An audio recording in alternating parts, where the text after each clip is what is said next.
standing at the edge, okay? That the greatness is at the edge, girl. Look, let me tell you. Let's not start shouting up in here, because we will. What? Yes, we will. Nicole, we gonna get shouting up in here. She told you this is girl time. Yes, I love that. I mean, really, like, okay. And I told him last night, Cheryl invited me on the Google Hangout, and I was so thankful for that opportunity. Oh, nice. And we were talking about courage by design. And I told him the same thing that you just said. You know, you have to cut the chatter that's in your mind. You have to cut the chatter and then cut the cord of those people that live off of the chatter, you know. And then what my grandmother used to say when she talked about a whole lot of stuff, whatever it was, she would say 50-11. So I'm like you. I don't care if it's 50-11 of y'all speakers. Can't nobody speak it like me. Yeah. And so I love that, unlocking the confidence. And so our kids need that kind of energy. And this woman is is the person for the job. And ladies, when you send your kids off and you try to figure out what you're going to do next, this is her. Okay. So now let's talk about how, not how they can get in touch with you. We're going to wait for that. Talk about some of the services and upcoming workshops and how people can get into this process with you. The college bound. Yes. So basically, no, we flipping back and forth. So yeah, this is how multi-talented, high-achieving women roll. Okay. So she said, we're back to the college one. Yeah, because we wear all these different hats. We're gonna come back to the speaker hat. Yeah. Now we flipping back to the college bound hat. This is called high achieving women.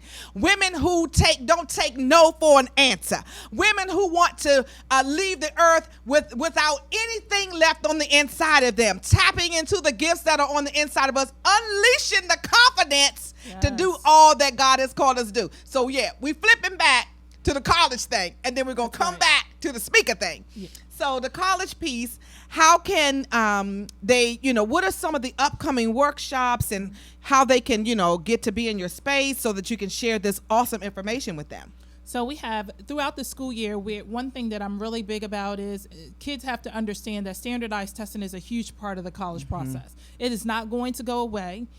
We do have a lot of colleges who are gratefully moving away from it. However, we don't have enough of them yet. Wow. So until there's all against testing, you have to be prepared for the SAT and ACT. So we offer practice tests with Princeton Review throughout the school year where kids can come in and take a practice test. So we just had one on last Saturday that just passed. We had 23 kids come out and take the test. We have another one coming up in October, and we have several coming up throughout the school year. And we're going to be planning a couple of workshops for parents and students to be able to come out and get educated on how to walk through the process. And we do work with students individually, and we work and walk them through the entire college process. So researching and finding the right fit schools, because that's where most kids go wrong right there. And that's where the money comes in, and we'll say the money part later. Yes.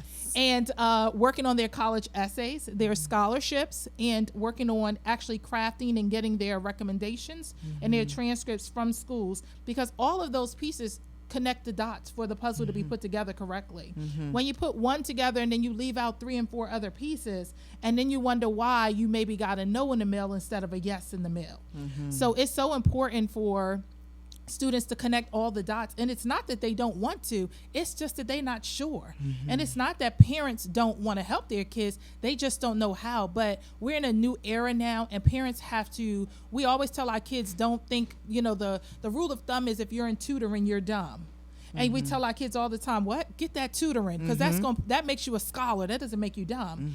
But what we fail to realize as parents, we try and do things on our own, and we're uneducated about how to do it. And we try and assist our kids the wrong way, when instead of just asking for help so that you can get it done the right way. It'll save you a lot of money in the end, as opposed to you playing out and you're emptying out all of your savings and your 401k plans, and you're trying to figure out how you'll make your mortgage every month. Because when the kids go off to college, you still got to eat. You still got to pay bills. So will you be able to pay $1,000 every month additional in lieu of what your already monthly income bills are?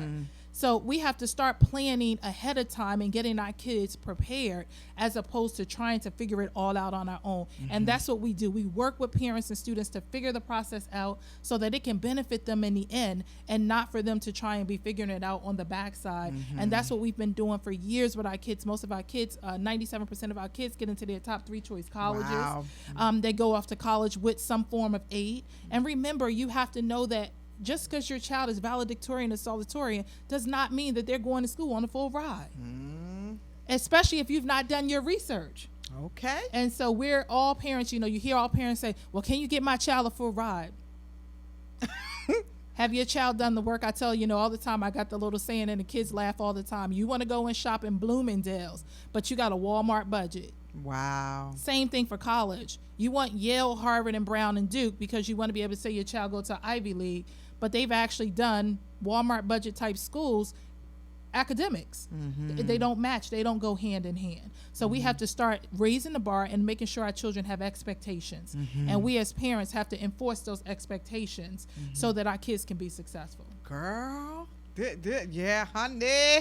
Listen, and you're talking right about the changes because my son graduated from Banneker right around the corner.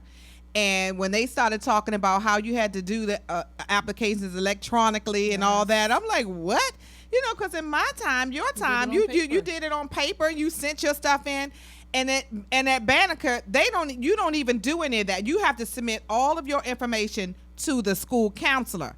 Now, there's of course an advantage to doing it early because at the end it's always a rush. Yes. And so this is what Regina is saying. Let's get started early so that we can take our time, we can understand the process, and everything has a process. Everything in life has a process.